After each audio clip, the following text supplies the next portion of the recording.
The colony on Proxima 7 looked peaceful under the evening sky. The two suns were setting slowly, painting the red dust plains in shades of orange and purple. Children played in the streets while their parents finished work for the day. Nobody knew that, in less than an hour, everything would change forever. Governor Daniel Harper sat in his office reviewing supply reports. The colony had been here for 15 years now, and life was good. 4,000 people called this place home. They grew food in the greenhouses, mined rare metals from the mountains, and raised their families under alien stars. It was a simple life, but it was theirs. Captain Lisa Morgan was having a quiet shift on the defense station that orbited the planet. She drank coffee and watched the sensors while her crew played cards in the break room. The station was small, just enough to warn the colony if anything dangerous approached. They had never needed it before. The Zathrian Empire controlled this part of space, but they usually left the human colonies alone. The Zathrians were an old race. Their empire had ruled this sector for 10,000 years. They were tall creatures with hard shells and multiple eyes. They thought humans were young and foolish, barely worth noticing.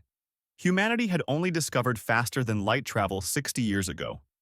To the Zathrians, that made humans like children playing with dangerous toys. Down in the colony school, Claire Bennett was reading a story to her class. 20 children sat on the floor listening to her talk about Earth, the world their grandparents had come from. Most of these kids had never seen Earth. They knew Proxima 7 as home. Our 8-year-old Kevin Martinez sat in the front row. He loved stories about Earth, especially about the oceans. He collected rocks and minerals, keeping them in jars in his bedroom. His father was a supply officer who traveled between colonies. Kevin wanted to be an explorer when he grew up, to see new worlds and discover new things. "Miss Bennett, do fish really swim in the water on Earth?" Kevin asked. Claire smiled. "Yes, Kevin, millions of them. The oceans are full of life." Kevin's eyes went wide with wonder.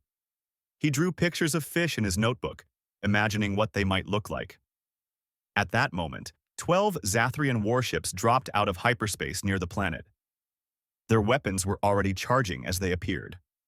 On the defense station, every alarm started screaming at once. Lisa threw her coffee aside and ran to the main console.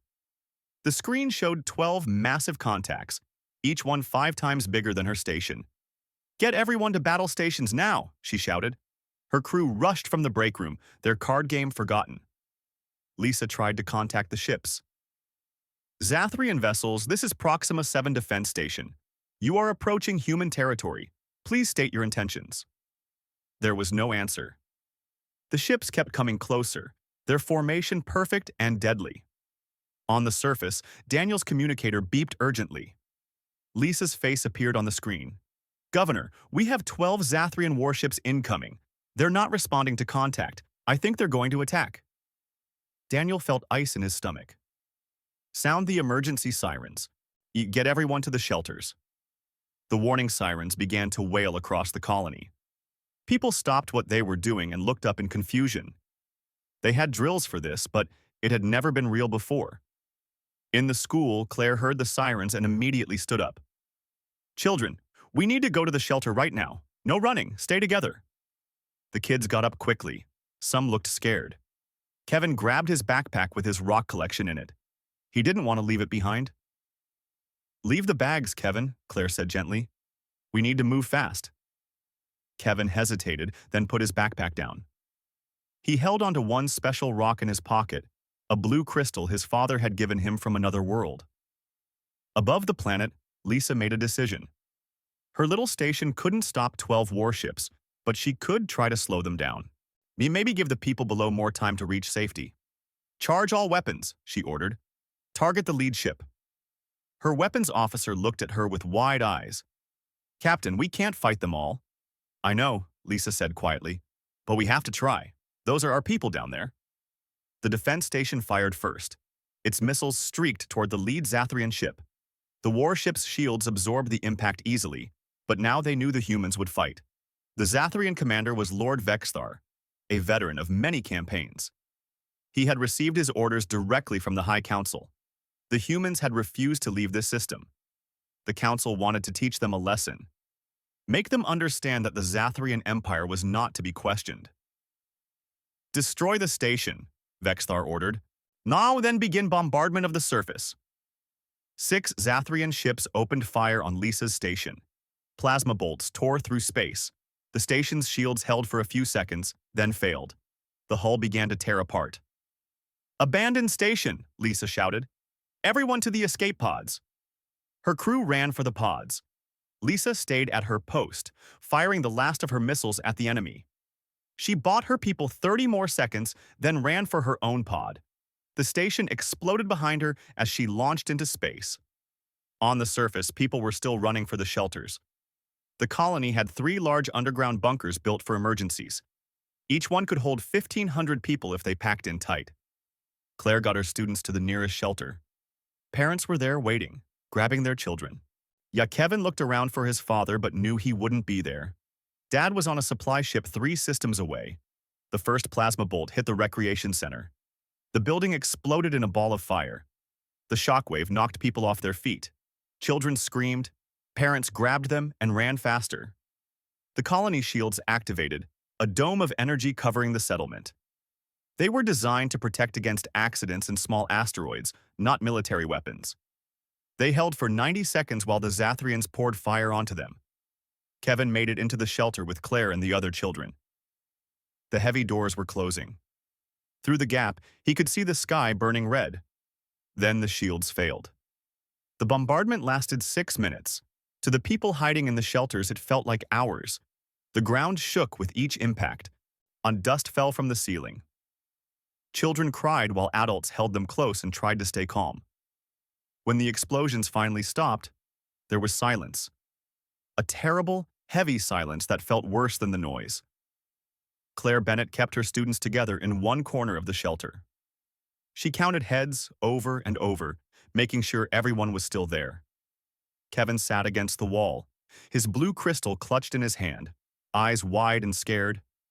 The shelter doors opened 3 hours later. Daniel Harper was one of the first to step outside. What he saw made his heart break. Half the colony was gone. Buildings were destroyed, turned to rubble and ash. Fires burned in the wreckage. The greenhouses were shattered, their precious plants exposed to the harsh air. The rescue teams worked through the night, or they found survivors trapped in collapsed buildings. They found people hurt and bleeding, and they found the ones who hadn't made it to the shelters in time. The recreation center had taken a direct hit. It was completely destroyed. 15 people had been inside when it happened. None of them survived. Lieutenant Paul Martinez arrived 12 hours after the attack. His supply ship had received the emergency signal and rushed back at maximum speed. He ran through the colony looking for his son, his heart pounding with fear. He found Daniel Harper coordinating the rescue efforts. The governor's face was gray with exhaustion and grief. "Where's Kevin?" Paul asked. "Where's my son?" Daniel looked at him, and Paul saw the answer in his eyes before any words came out. "I'm so sorry, Paul," Daniel said quietly. "The recreation center. He was there when it was hit. It was instant. He didn't suffer." Paul felt the world tilt sideways. His legs gave out, and he sat down hard on the ground. Daniel put a hand on his shoulder, but Paul barely felt it. "No," Paul whispered. "No, he was supposed to be in school. Claire had her class. He should have been safe." School ended early that day, Daniel explained gently. Some of the kids went to the rec center to play. Kevin was with them. Paul started to cry. He was a soldier, trained to handle combat and death, but this was different. This was his little boy who loved rocks and wanted to see Earth's oceans. His son, who drew pictures of spaceships and asked a million questions about everything. The Zathrian Empire released an official statement 2 days later. A diplomat transmitted it to all human colonies in cold, i.e. formal language. The colony on Proxima 7 had been established in disputed territory. The bombardment was a legitimate military action to enforce Zathrian sovereignty. The deaths were regrettable but necessary. They called it collateral damage. They called the dead civilians acceptable losses. They called it justice under their laws. The message reached Earth 5 days after the attack. The images came with it. Pictures of the destroyed colony, the list of the dead, the stories of families torn apart. Kevin Martinez's picture appeared on every news screen across human space. A smiling 8-year-old boy holding up a rock collection. The media called him the face of Proxima 7. People who had never met him cried when they saw his picture. Admiral Richard Cole was in a strategy meeting when he first saw the images, that he was a career military officer, calm and professional. But when he saw those pictures, something cold and hard settled in his chest. 2 weeks after the attack, the United Earth Assembly called an emergency session. Representatives from every human colony gathered in the Great Hall on Earth. The room was full of angry voices, frightened voices, voices demanding action. Admiral Richard stood before them in his dress uniform. Behind him, screens showed the ruins of Proxima 7. The chamber fell silent as he began to speak. 300 civilians are dead, Richard said. His voice was quiet, but it carried through the whole room. The Zathrians bombed shelters where people were hiding. They destroyed a school. They killed children who were just playing. Ambassador Helen Grant stood up. She was head of the diplomatic corps, a woman who had spent her career building peaceful relationships with alien races. Admiral Cole, I understand the anger, Helen said carefully, but we must consider the consequences. The Zathrians have thousands of warships. If we respond with force, they could wipe out every human colony in space. They already started that, Richard said flatly. They murdered our people and called it legitimate. They think we'll accept it because we're afraid of them. Senator Christopher Hayes cleared his throat. He was an older man who remembered the early days of human space travel, when every new contact with aliens had to be handled delicately. Admiral, I fought in the Mars Rebellion, Christopher said. I know what war costs. If we fight the Zathrian Empire with our current fleet, the math says we lose. Why do they have 25 ships for every one of ours? General Victoria Stone stood up from the military section. She was commander of the Earth Marine Corps, a woman who had led soldiers in every human conflict for the past 20 years. Math never stopped humanity before, Victoria said firmly. We didn't colonize space because the math said we could. We did it because we refused to stay in one place. The Zathrians think they can kill our children and will bow our heads. I say we show them what happens when you push humans too far. The debate continued for hours. Some representatives wanted more diplomacy, more negotiations, more attempts at peace. Others wanted immediate military action. The assembly was divided, voices rising in argument. Then President Nathan Cross called for a special witness, and Lieutenant Paul Martinez had been brought to Earth specifically for this moment. He walked to the front of the chamber slowly, still wearing his uniform, his face showing the grief he carried. I'm not a politician, Paul said when he reached the podium. I don't know about treaties or strategy. I'm just a father who lost his son. The room was completely silent now. Every person there watched him. Kevin was 8 years old, Paul continued. His voice shook, but he kept talking. He wanted to be an explorer. He collected rocks from different planets. He had this blue crystal I gave him from a mining trip. They found it in his hand after the attack. Paul pulled the crystal from his pocket and held it up. Even from a distance, people could see it was cracked and burned. The Zathrians did this, Paul said. They killed my boy and 299 other people. They did it on purpose, to scare us, to make us leave. And now they say it was justified. He looked across the assembly, meeting the eyes of the representatives. I'm not asking for revenge, Paul said quietly. I'm asking for justice. I'm asking you to tell the galaxy that human lives matter, that you can't murder our children and face no consequences. Please, don't let them think we're too weak to stand up for our own. The vote came 3 hours later. It was not unanimous, but the result was clear. 217 representatives voted yes, 83 voted no. Humanity would go to war with the Zathrian Empire. The news spread across every human world within hours. Some people celebrated in the streets, waving flags and calling for vengeance. Others were terrified, knowing that war with such a powerful empire could mean the end of human expansion into space. But almost everyone agreed on one thing. The Zathrians had gone too far. Admiral Richard Cole was given command of Earth's military forces. He sat in his office that night, looking at the numbers. Humanity had 193 capital ships scattered across 20 systems.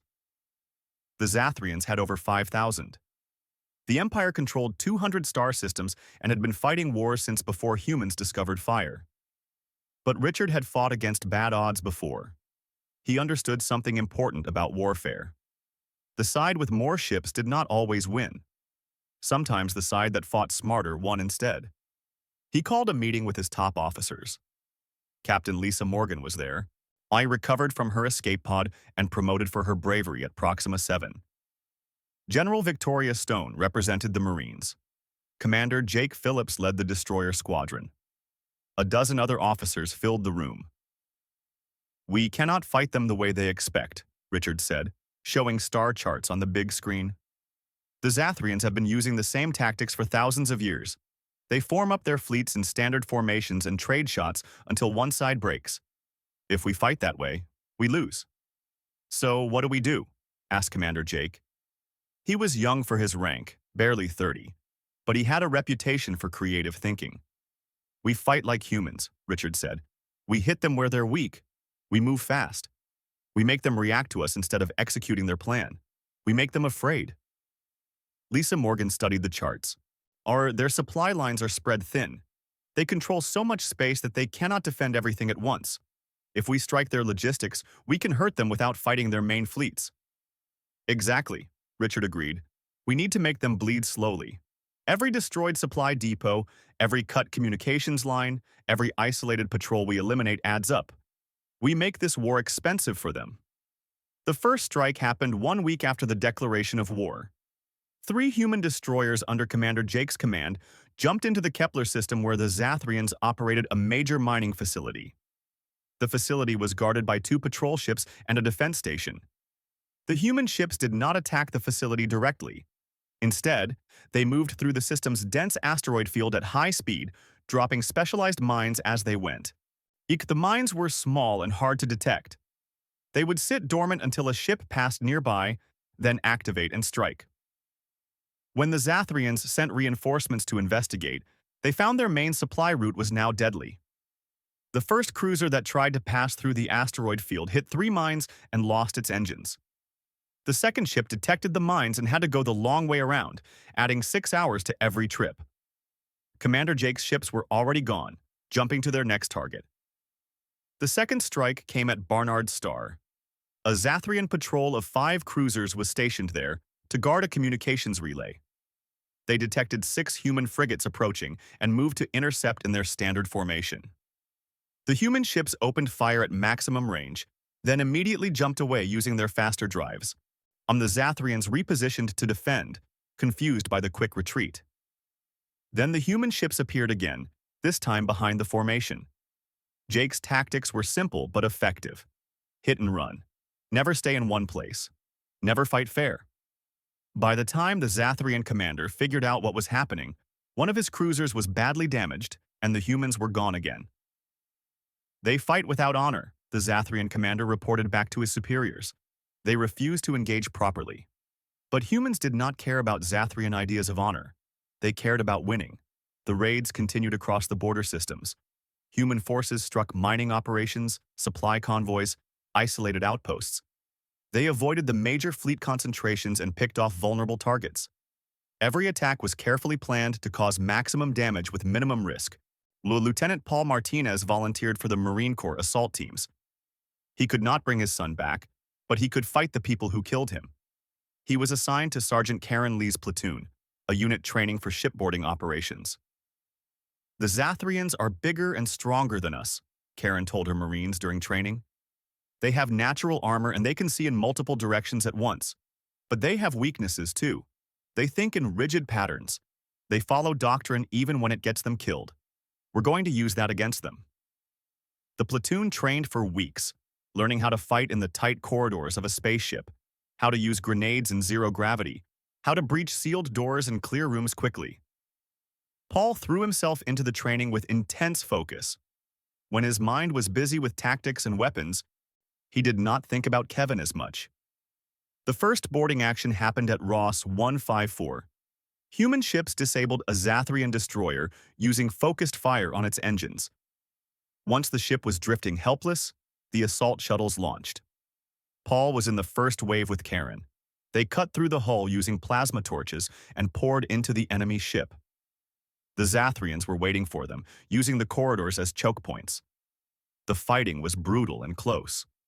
Zathrian soldiers were 7 feet tall, with armored shells that could stop small arms fire. But they moved predictably, following their training exactly. When Karen's squad threw grenades around a corner, the Zathrians held their position instead of retreating, and 3 of them died in the explosion. "Keep moving," Karen shouted. "Oh, don't give them time to set up." Paul fired his rifle in controlled bursts, aiming for the gaps in Zathrian armor. His hands were steady, even though his heart pounded. This was for Kevin. Every enemy soldier he stopped was one less threat to human colonies. The assault team fought through the ship for 2 hours before the Zathrian crew surrendered. Paul stood in the captured bridge, breathing hard, his armor scorched from plasma fire. They had won. More victories followed. Human forces captured a supply depot at Tau Ceti. They destroyed a Zathrian repair facility at Epsilon Eridani. They ambushed a convoy carrying weapons and turned the cargo into scrap metal. 6 months into the war, the Zathrians had lost 47 ships and dozens of installations. Humanity had lost only 9 vessels. The entire galaxy was shocked, and the primitive humans were winning against one of the oldest empires in known space. In the Zathrian capital, Emperor Zathriel called an emergency meeting of his High Council. The crystalline chamber was filled with his most senior advisors, all of them looking uncomfortable. "How is this possible?" the Emperor demanded, his voice harsh with anger. "We are the Zathrian Empire. We have ruled for 10,000 years. How are we losing to these mammals?" General Tharex stepped forward. He was the supreme military commander, responsible for all Zathrian forces. "Your Majesty, the humans refuse to fight as civilized species fight," General Tharex explained, his multiple eyes blinking in frustration. "They do not form battle lines. They do not announce their intentions. They strike our weak points and disappear before we can respond. Our fleets are designed for honorable combat, not this guerrilla warfare." Emperor Zathriel slammed his clawed hand on the council table. "Then adapt. Change our tactics. I do not care how they fight. I want them defeated." "Adaptation takes time, Your Majesty," Tharex said carefully. "Our officers have trained their entire lives in traditional fleet doctrine. Retraining will take months, perhaps years." "We do not have years," the Emperor shouted. "Every day this war continues, we look weaker. Other species are watching. If the humans can defy us, others will try." On Earth, Admiral Richard Cole was planning something bigger. The small raids had worked perfectly, bleeding the Zathrians and keeping them off balance. But now it was time to take a real prize. He gathered his senior staff in the war room. The main screen showed a detailed map of the Zathrian fortress world, Kalesh Prime. It was a massive military installation that controlled supply routes to 15 systems. "This is our target," Richard announced. "If we take Kalesh Prime, we cut off a quarter of their fleet from resupply. Ships need fuel, ammunition, spare parts. Without this hub, those 15 systems become much harder for them to defend." Lisa Morgan studied the defenses. "The station has heavy shields and 200 defensive guns. There are always at least 20 warships stationed there." "This is not a raid, sir. This is a real battle." "I know," Richard said. "That is why we are bringing everything we have. 60 ships, every fighter we can launch, and enough Marines to take the station once we crack it open." The fleet assembled over 3 weeks. Our ships came from every human colony. The new carrier Columbia joined them, fresh from the shipyards. Lisa Morgan was given command of the carrier, with 6 fighter squadrons under her control. Lieutenant Paul Martinez and his Marine unit were assigned to the assault force. They would board the station after the defenses fell and secure it, if everything went according to plan. Commander Ben Taylor led a destroyer squadron that would screen the main fleet. He was nervous but excited. This would be the biggest battle humanity had ever fought in space. The fleet jumped into the Kalesh Prime system right at dawn, station time. The Zathrians were caught off guard. Their sensors screamed warnings as 60 human warships appeared in attack formation. The battle began with electronic warfare. Human ships transmitted jamming signals that scrambled Zathrian communications. The station's defensive network started having trouble coordinating its guns. Ships could not talk to each other clearly. Chaos spread through the Zathrian forces. "Launch all fighters," Lisa ordered from the Columbia's bridge. 200 small fighter craft poured from the carrier's bays. They formed up in squadrons and streaked toward the station. Commander Ben Taylor led the first squadron personally. He had volunteered to fly even though he outranked most pilots. The fighters were tiny compared to capital ships, but that made them hard to hit. Zathrian defensive guns were designed to fight other warships, not small, fast targets. The fighters weaved through the fire, their pilots pushing their reflexes to the limit.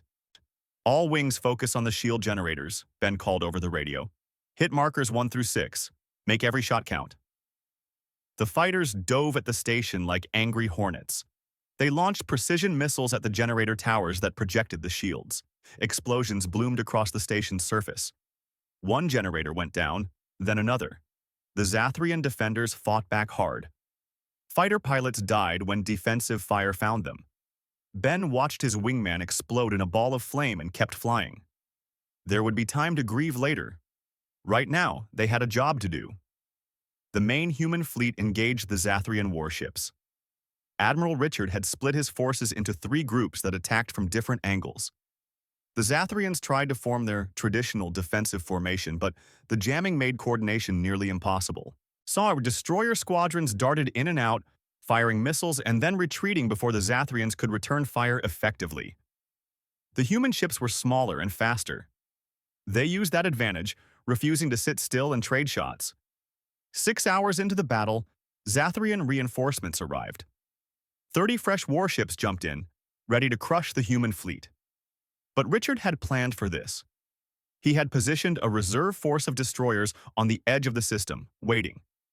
The reserve force ambushed the reinforcements as they arrived, hitting them before they could join the main battle.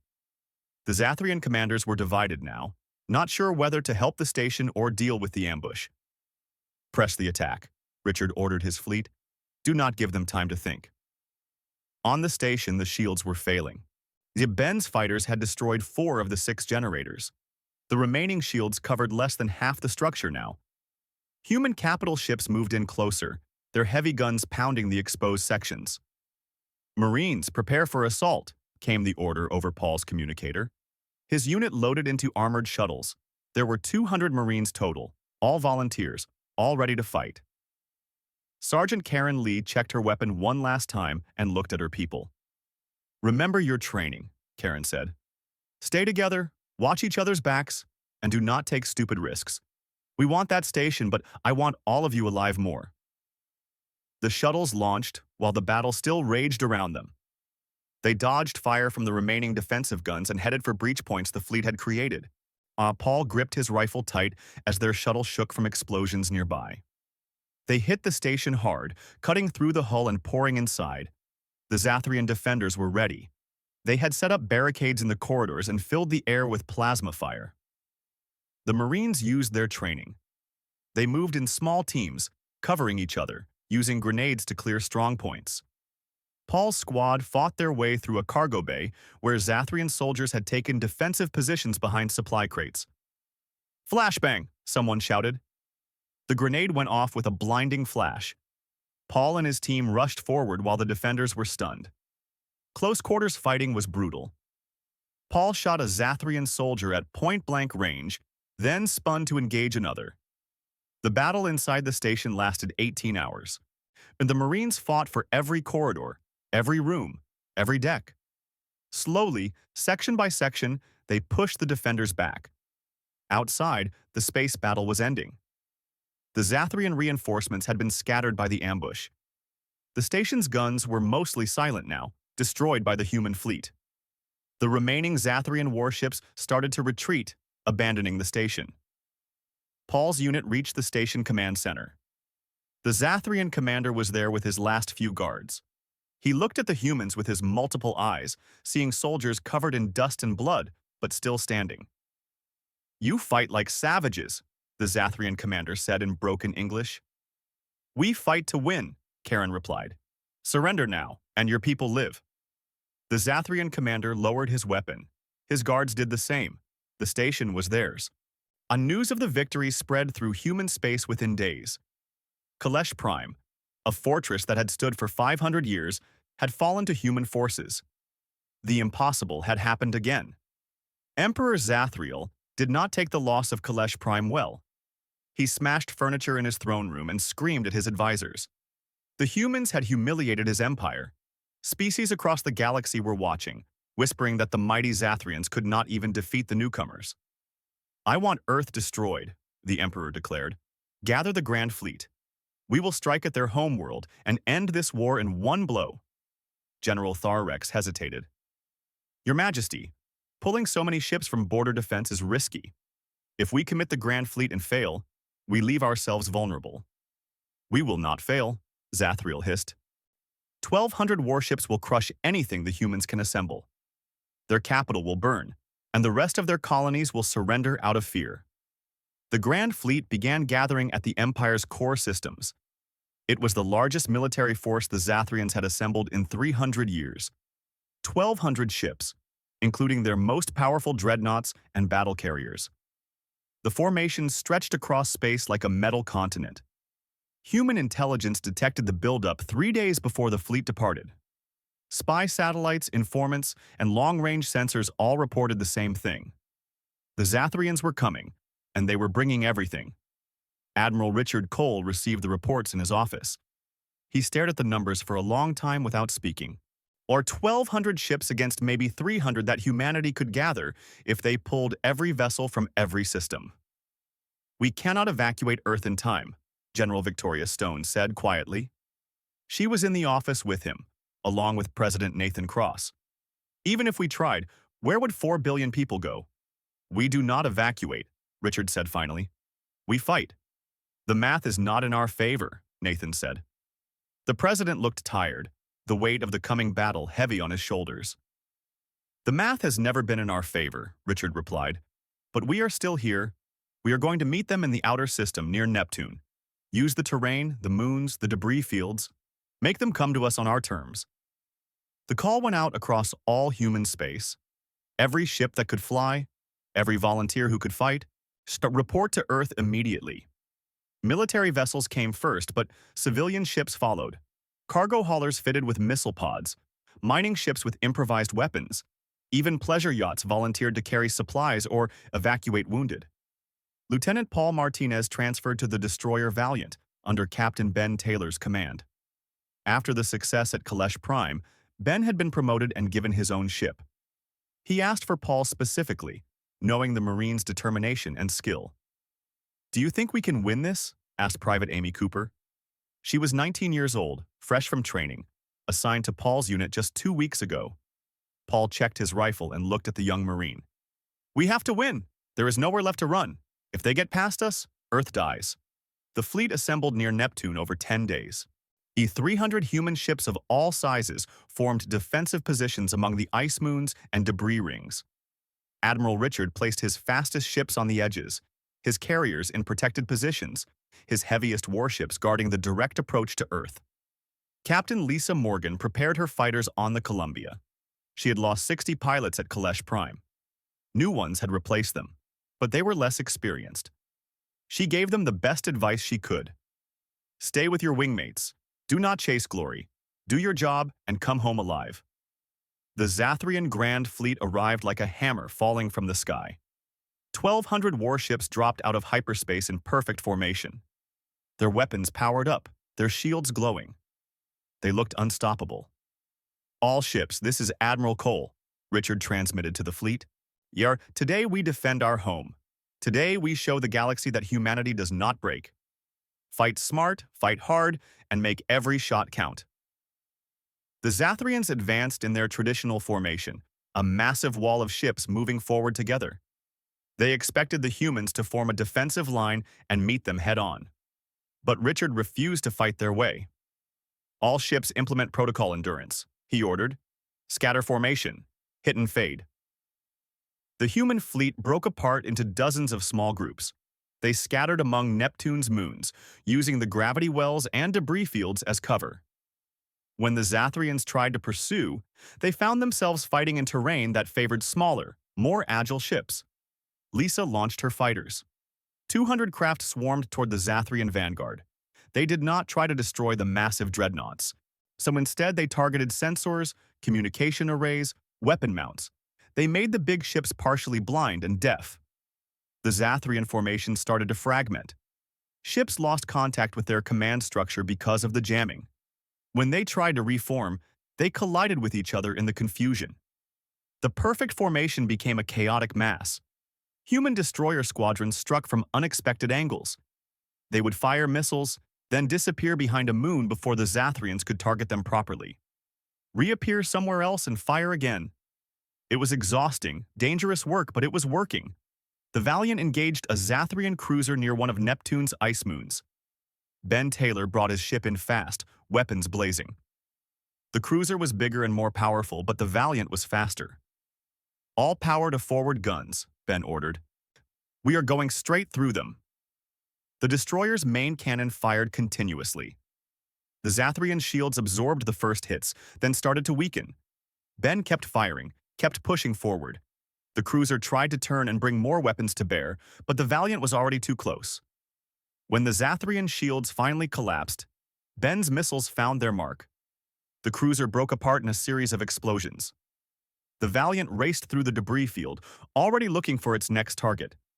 But humanity was losing ships too. For every Zathrian vessel destroyed, 2 or 3 human ships were crippled or blown apart. The numbers were grinding them down despite their tactics. Admiral Richard watched the battle displays and knew they could not hold much longer. Then something unexpected happened. New contacts appeared on the edge of the system. Not human. Not Zathrian. Admiral Richard's sensor officer looked up in shock. "Sir, we have 60 ships incoming. Transponders identify them as Kelrathi Federation." The Kelrathi were a neutral power, a civilization almost as old as the Zathrians. They had watched the war with interest but stayed out of it. Until now. "Human fleet, this is Commander Vralek of the Kelrathi 4th Fleet," came a transmission. "We have watched your struggle with admiration. The Zathrian Empire grows too bold. We stand with you today." Ambassador Helen Grant had been working diplomatic channels for months, trying to find allies. The Kelrathi had always been cautious about the Zathrians' expansion. Humanity's stubborn defense had impressed them, and now they had decided to act. The Kelrathi ships entered the battle with fresh weapons and full shields. They hit the Zathrian rear formations, causing panic and confusion. Emperor Zathriel, watching from his flagship, saw his perfect plan falling apart.